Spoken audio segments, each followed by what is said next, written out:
नमस्कार दोस्तों, आज मैं आपको एक ऐसे प्राचीन और पौराणिक मंदिर के दर्शन कराने जा रहा हूँ जिसका उल्लेख हमारे पवित्र ग्रंथों और आध्यात्मिक कथाओं में बार बार मिलता है। इस मंदिर की विशेषता है यहाँ स्थापित प्राचीन शिवलिंग जो कई रहस्यमयी मान्यताओं से जुड़ा हुआ है। इस स्थान को कावेरी नदी का उद्गम स्थल भी माना जाता है जो आगे ओंकारेश्वर में मां नर्मदा के संग मिलकर पवित्र ओम पर्वत का निर्माण करती है। इस पवित्र संगम से यह भूमि एक अद्भुत ऊर्जा से परिपूर्ण है। यहाँ पर अनेक ऋषि मुनियों ने वर्षों तक तपस्या की है और उनकी साधनाओं का प्रभाव आज भी इस जगह की दिव्यता में महसूस किया जा सकता है। गहरे जंगलों के बीच स्थित यह मंदिर, जहाँ एक शमशान घाट भी है, इस स्थान को रहस्यमयी और आध्यात्मिक रूप से अत्यंत प्रभावशाली बनाता है।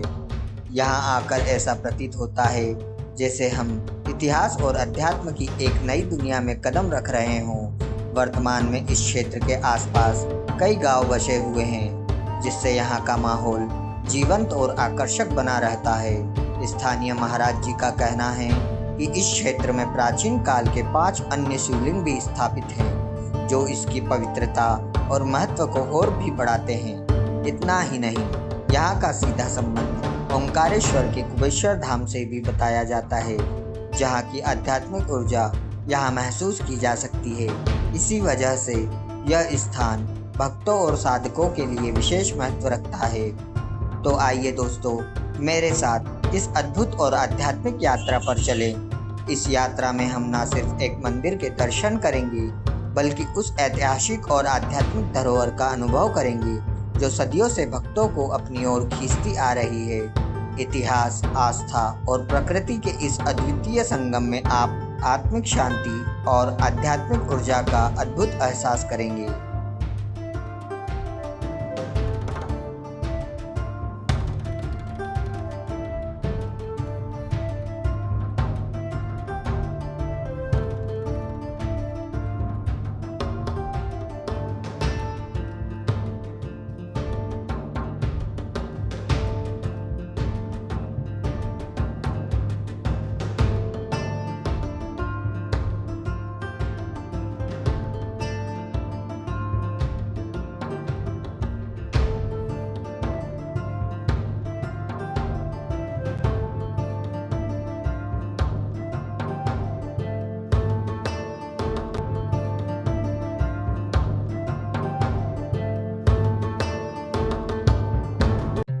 आज हम खंडवा जिले के एक प्रसिद्ध धार्मिक स्थल पर आए हैं जो एक ग्रामीण क्षेत्र ढोरानी के पास है।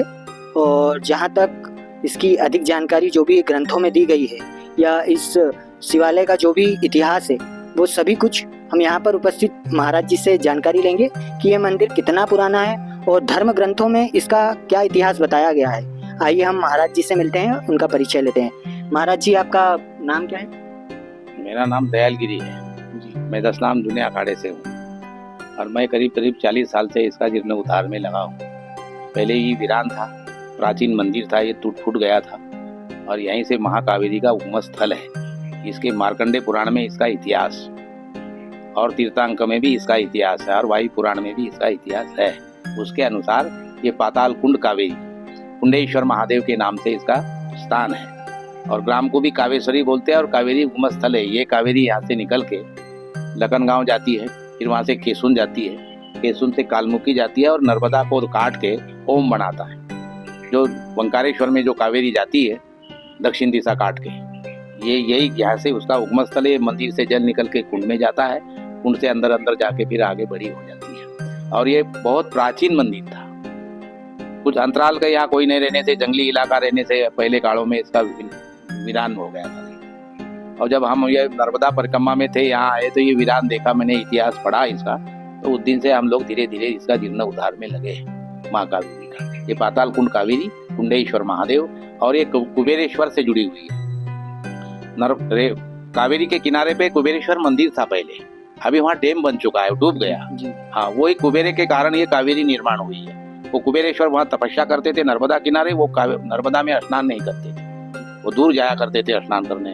तो शिवजी जब प्रसन्न हुए कुबेर महाराज को, बोले आप नर्मदा छोड़ के दूर क्यों जाते हो? उन्होंने कहा कि मैं ये माई को भजन करता हूँ, मैं माई में स्नान नहीं करूँगा। उसी के कारण शिव जी ने शिव महाराज ने ओंकार जी से यहाँ त्रिशूल फेंका, कुंडेश्वर महादेव जिसके नीचे मंदिर के नीचे से जल आता था।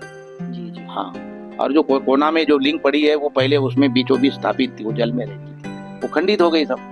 जिसमें वो पीतल के हाँ, वो बीच में थी भाई। जी जी। और ये गुंडा था तो लोग कुछ भी लाके फेंक देना, वीरान के जैसा था, तो फिर हमने धीरे धीरे अपना जीर्ण उद्धार ऐसा करवाया है। कुंडेश्वर महादेव, पाताल कुंड, कावेरी, करीब करीब इसको 35 साल लगभग हो गए, ज्यादा हो गए जब से हम इसको, वीरान तो था ही, ये पत्थर हटाना, इसको स्वरूप देना। हर आश्रम है, एक जंगल में सामर बाबा बनाया है, वहाँ भी झाड़ पेड़ खूब लगाया है हम लोगों ने, उसका भी उद्धार करवाते हैं, यहाँ भी करवाते हैं। महाराज जी आप 40 वर्ष से यहाँ पर हैं। हाँ, तो 40 वर्ष पूर्व, 40 वर्ष से पहले आप कहाँ पर थे और कहाँ से यहाँ पर आए, और आपको कैसे पता चला या आप परिक्रमा मार्ग पे थे? हाँ, परिक्रमा में थे, माई नर्मदा की परिक्रमा करते थे हम लोग। जी जी। तो ये ग्रंथ मैंने ब्राह्मण के मुख से सुना था, मार्कंडेय स्कंद पुराण, वहाँ नर्मदा कुबेर मंदिर पे चलता था, तो हम भी 2-3 दिन वहाँ डट गए। अच्छा। और इसका इतिहास निकला तो फिर हमारे अंदर उमंग जागा कि ये कावेरी भूमस्थल देखना चाहिए। नर्मदा में 900 नाले 99 नदी जाती है, इसमें से कुछ कुछ महान पवित्र नदी है, तो इसका भी दर्शन करना चाहिए हेतु मैं कावेरी के किनारे किनारे यहाँ आ गया जब ये सब वीरान था। मंदिर भी वीरान था, ये भूमि भी वीरान थी, बड़े बड़े पेड़ थे, इसमें पत्थर भी जहाँ तहाँ पड़े थे, सापड़ा में घूमता था। यहाँ करीब करीब 40-50 साल से मेला भी भरता है, छोटा सा। गांव दारू पाड़ता है और बाहर वाले पीते हैं, बस ये मेला की हालत है।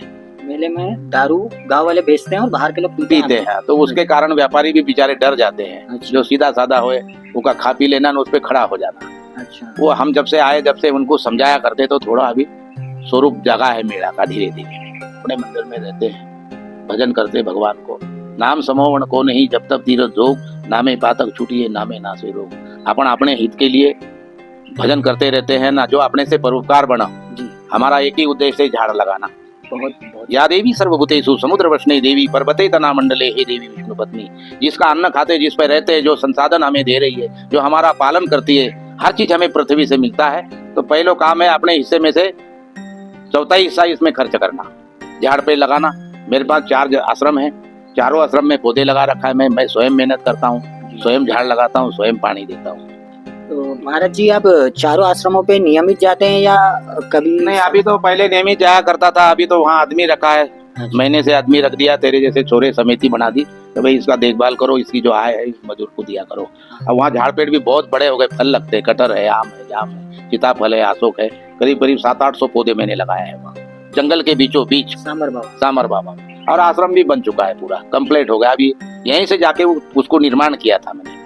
अब यहाँ कुछ कमी है तो ये आप डटे हैं, धीरे धीरे इसका भी कहे अपने से जो बना वो करते रहना। यहाँ के निर्माण में ग्रामीणों की कुछ भूमिका है? ये जो जाली लगी मेरे पंचायत के द्वारा लगी है, जो मेला प्रांगण बना है वो जनपद के द्वारा बना है ये, और बाहर वाले थोड़े बहुत मदद करते। शिवरात्रि पे छोटा सा मेला भरता है ना, थोड़ी आय है, उसमें भी संभालने वाले 8-10 लोग रहते हैं, तो उसके खर्चे में लग जाता है। थोड़ी बहुत जो बचता है उसमें से अपना लगाई दी, उसमें बिल भरो, कहीं थोड़ा बहुत काम करो, कोई साधु संत आए उसकी सेवा। ये यहाँ पे जो शिवलिंग है उसके साथ में जो हनुमान जी का मंदिर स्थापित है, वो भी उसी समय का है या ये वो है? जी जी। नहीं, ये तो अभी बनाया, 3 साल हो गया। तो कुछ मूर्तियाँ भी वहाँ पर? ये प्राचीन मूर्ति यहाँ यहीं की निकली हुई, खोदाई करना। जी जी जी। जमीन बरोबर करने के लिए, झाड़ लगाने के लिए, तो ये उसमें खोदाई में निकली है। यहाँ गुरु दत्तात्रेय का, ये गुफा में गुरु दत्तात्रेय रहते थे, वहाँ खुदाई करी थी हमने, तो वो मूर्ति निकली दत्त महाराज की। गुफा कहाँ पे है? पास में ही? नहीं, अभी तो सब वीरान हो गई गांव के द्वारा, सब ये लोग कुछ समझता तो है नहीं, वीरान तो बंद कर दिया। स्थान पता चल सकता है कौन सा? ये बड़का झाड़ और कहीं दिखता। अच्छा, ये बड़का? हाँ, बराबर कर दिया। ये बड़के झाड़ के पास मशीन आ गई थी, मैंने कहा जरा खोद के देख, वही संख्या हुई थी मेरे को यहाँ कुछ है देवस्थान का, उसी में से वो मूर्ति निकली थी। कुछ पत्थर वहाँ भी पड़े हैं और भगवान विष्णु की मूर्ति निकली थी उसमें। अच्छा। हाँ, वहाँ पे गुरु दत्तात्रेय जो थे उन्होंने तपस्या करी थी ये भूमि में। अच्छा। हाँ, यहाँ नंदमती ने भी तपस्या करी और गुरु दत्तात्रेय ने भी करी। उसका प्रमाण है चरण पादुका भी और खंडित मूर्ति भी। हाँ जी, वो तो हमने देखी। हाँ, वो खंडित मूर्ति भी यहीं की निकली हुई, कहीं से लाई हुई नहीं है। और ये हनुमान जी मंदिर तो बाहर से लोगों ने कोई सहयोग देके जी तो धीरे धीरे थोड़ा उसको निर्माण किया। पूरा पहले हनुमान जी अंदर था, खंडित है वो भी यहीं था बाउंड्री पे। फिर हम गरीबी के रेखा के बनाया हुआ है। उस समय कोई धन पैसा तो था नहीं, क्योंकि इसको सुधारने में ही बहुत पैसा लग गया। जी जी जी बिल्कुल। वीरान था, बॉर्डर बनाया गया, धीरे धीरे कई जमीन में से ईंटें निकली, बिल्कुल कई मोल लाया, ऐसा करके इसको निर्माण कर रहे हैं। कुछ दिन यहाँ करते हैं, कुछ दिन वहाँ करते हैं। सामर बाबा जी। आपने जैसे बताया कि ग्रंथ में यहाँ का उल्लेख है। हाँ, मार्कंडेय स्कंद पुराण। मार्कंडेय स्कंद पुराण आपके पास है? हाँ, आप उसमें दिखा सकते हैं हमें? दिखा सकते हैं। रुका।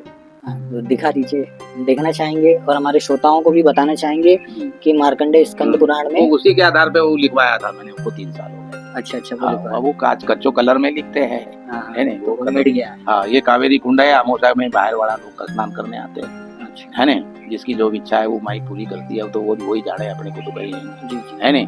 और 10-20 गांव के दशा भी यहीं करते हैं और दंत संस्कार भी यहीं करते हैं, और सब गंदगी छोड़ी नहीं जाती। अपने को तो भजन करना है। बिल्कुल। भजन करने के लिए संत बने, ये सब विनाश भी हो जाए तो अपने क्या लेना देना? किसी जिंदे आत्मा को तकलीफ देना ये हमारे धर्म में नहीं है, नहीं? बाहर जाके लगा देते, कहीं सिंगाजी लगाया है तो कहीं त्रिवेणी बना के फकराड़ा दे दो, तो कहीं पिपड़ा दे दो, तो कहीं ढोरानी दे दो, तो कहीं आटूत दे दो, ऐसा झाड़ तैयार करते रहता है। उनमें ले जाके कोई धर्मशाला है या स्कूल है, कोई मंदिर है, उसमें दे देते हैं ये।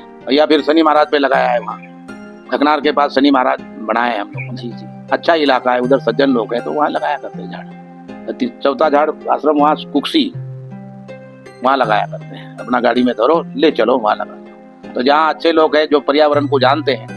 और रहने की व्यवस्था, मतलब रहने की दिख ही रहा तेरे सामने, तो मैं बैठे ही हूँ। हम तो साधु लोग हैं, झोपड़ी में रहते हैं। और भोजन मतलब ग्रामीण दान पुण्य करते हैं या? अमावस्या के दिन थोड़ा बहुत आ जाता है ना, स्नान करने जो लोग आते हैं, आटा दाल ले आते हैं अपने पास।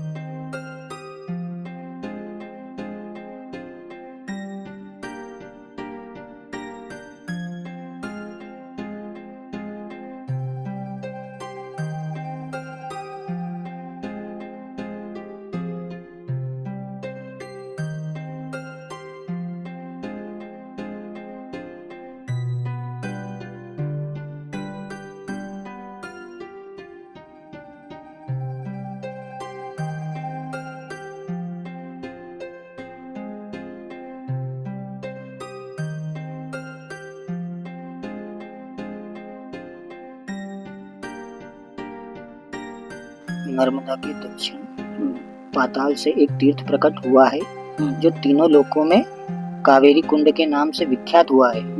उसमें स्नान मात्र करने से मनुष्य गणाध्यक्ष पद को प्राप्त करता है। वहाँ कुंडेश्वर नामक एक सिद्धलिंग है जो देवताओं और सिद्धों से सुशोभित है। उस पवित्र लिंग का जो भूल से भी पूजन कर लेता है उसके पुण्य की कोई संख्या नहीं है। स्वयं प्रकट हुए जो स्वयंभू लिंग हैं वे स्वर्ग और मोक्ष देने वाले हैं। कावेरी में मनुष्य जहाँ कहीं भी स्नान करता है वहाँ अश्वमेघ के फल को पाकर विष्णु लोक में प्रतिष्ठित होता है।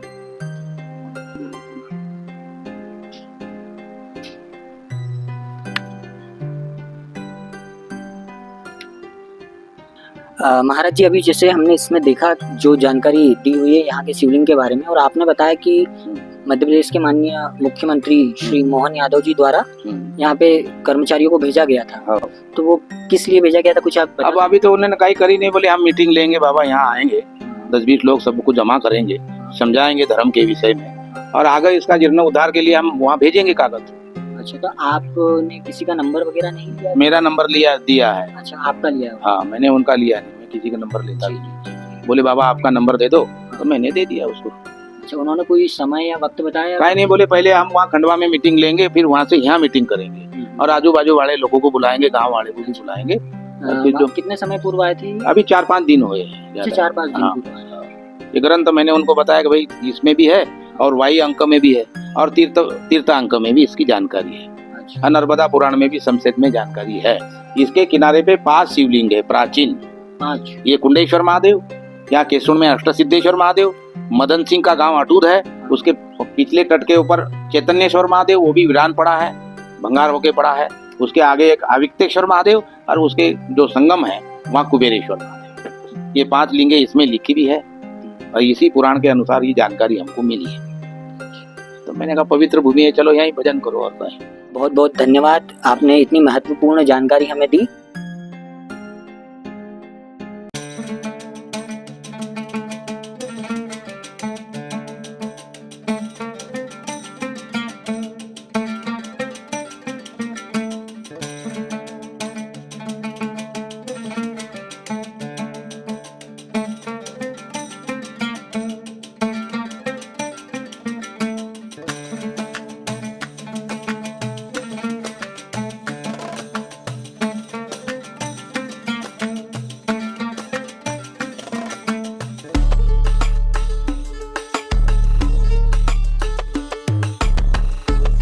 भैया नमस्कार, आपका शुभ नाम?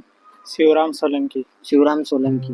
भैया ये स्थान जो कावेश्वर महादेव मंदिर है ये कितना पुराना है तकरीबन? ये तो बहुत पुराना है, प्राचीन है। अच्छा, आप कब से देख रहे हो इस मंदिर को? अब हमारी तो 27-28 साल की उम्र है, जी।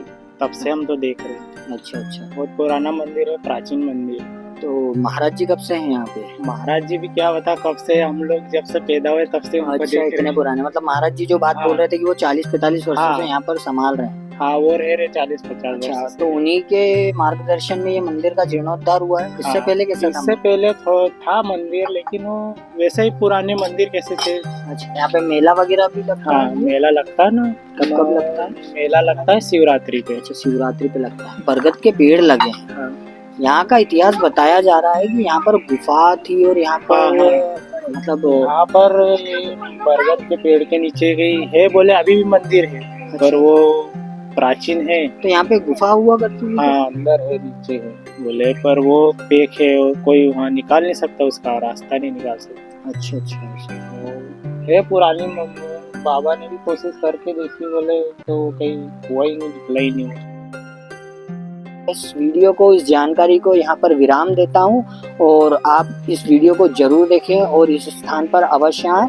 इसका रास्ता खंडवा जिले से आप सीधे तलवड़िया आए। तलवड़िया में एक स्क्वायर पड़ता है, चौराहा। उस चौराहे से अगर आप खंडवा तरफ से आ रहे हैं तो उल्टे हाथ पर मुड़ जाइए, धौरानी गांव आता है। धौरानी गांव के बिल्कुल सीमा से लगा हुआ ये गांव है। यहाँ पर दर्शन करने अवश्य आएं। नमस्कार, जय हिंद।